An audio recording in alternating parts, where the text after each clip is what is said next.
સુરતના કતારગામ વિસ્તારમાં મહંત ડાયમંડ અને રસેશ જ્વેલ્સના નામે એલએલપી પેઢી શરૂ કરી 21 હીરા વેપારીઓના કરોડો રૂપિયાના હીરા લઈ ફરાર થયેલા રોનક ધોળિયા અંતે આર્થિક ગુના નિવારણ શાખાના હાથે ઝડપાઈ ગયો છે. કતારગામ સ્થિત વસ્તાદેવડી રોડ પર મહંત ડાયમંડ અને રસેશ જ્વેલ્સના નામે એલએલપી પેઢી ખોલી 21 હીરા વેપારીઓ પાસેથી 8 કરોડ 20 લાખના હીરા મંગાવી નાણાં ચૂકવ્યા વિના જ પેઢી બંધ કરી ભાગેલા રોનક ધોળિયાને પોલીસે દબોચી લીધો હતો. રોનક રાજેશ ધોળિયા અને જીતેન્દ્ર ધનજી કાસોદરિયા સાથે ભાગીદારીમાં વસ્તાદેવડી રોડ પર ગંગેશ્વર કમ્પાઉન્ડમાં મહંત ડાયમંડ અને રસેશ જ્વેલ્સના નામે એલએલપી પેઢી ધરાવતા હોવાનું જણાવી એલબી લાઇટ બ્રાઉન હીરા ખરીદવાનું શરૂ કર્યું હતું. ફેબ્રુઆરી 2025થી માર્ચ 2025ના એક મહિનાના ટૂંકા સમયગાળામાં જ તેમની પેઢી તથા બીજા 20 વેપારીઓ પાસેથી ₹8 કરોડ 20 લાખથી વધુના હીરા લઈ પેઢી બંધ કરીને ભાગી છૂટ્યા હતા. પોલીસ કમિશનરે આ મામલે આર્થિક ગુના નિવારણ શાખાને તપાસ સોંપતા પોલીસ જીતેન્દ્ર અને કૌશિક સહિત 6 વ્યક્તિઓને સમયાંતરે ઝડપી લીધા હતા. રોનક છેલ્લા 6 મહિનાથી ફરાર હતો. આર્થિક ગુના નિવારણ શાખા દ્વારા બુધવારે તેને પણ ઝડપી લેવાયો હતો. ગુજરાતનું એક આર્થિક હબ છે અને ખાસ કરીને ડાયમંડ બિઝનેસમાં સુરત શહેર સમગ્ર વર્લ્ડમાં પ્રખ્યાત છે.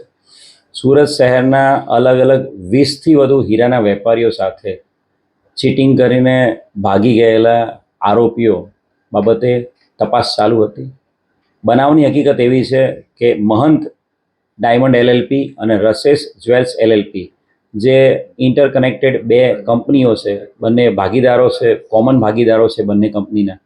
આ લોકોએ સુરત શહેરના 20થી વધુ ડાયમંડના વેપારીઓ પાસેથી જ્વેલરીઝ બનાવવા માટે નેચરલ ડાયમંડના ઓર્ડર્સ એમની પાસે કરતા હતા અને અલગ અલગ વેપારીઓને વિશ્વાસ કેળવીને મહંત ડાયમંડ એલએલપી અને રસેશ જ્વેલ્સ એલએલપીએ આ વેપારીઓ પાસેથી 8.5 કરોડની આસપાસના હીરાઓની ડિલિવરી લીધી હતી. 8.5 કરોડ જેટલા નેચરલ ડાયમંડની ડિલિવરી લીધી હતી અને ત્યારબાદ પેમેન્ટ કરવા માટે ગલ્લા તલ્લા કરીને બહાના બતાવીને આ બંને જે કંપનીઓ છે મહંત ડાયમંડ એલએલપી અને રસેશ જ્વેલ્સ એલએલપી બંનેના તમામ ભાગીદારો પેમેન્ટ ચૂક્યા વગર ભાગી ગયા હતા.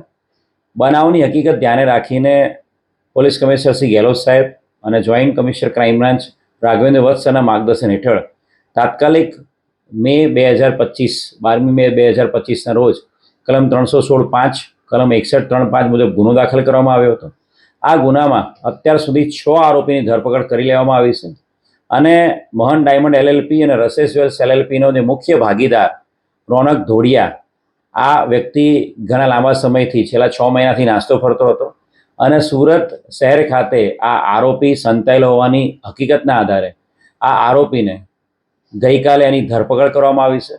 આરોપીના પોલીસ રિમાન્ડ 2 દિવસના એના રિમાન્ડ પણ મેળવવામાં આવે છે અને હાલ આરોપીએ આ જે ડાયમંડની ડિલિવરી લીધેલી છે 8 કરોડ 20 લાખના ડાયમંડ, એની ડિલિવરી લીધા પછી આ ડાયમંડની એ લોકો કઈ જગ્યાએ ક્યાં વેચાણ કર્યું છે અથવા તો કોઈ જગ્યાએ એને સગે વગે કર્યા છે, આ બાબતે વિગતવારની પૂછતાછ ચાલુ છે અને એ બાબતે હાલ એસીપી સરવૈયાના માર્ગદર્શન હેઠળ તપાસ થઈ રહી છે.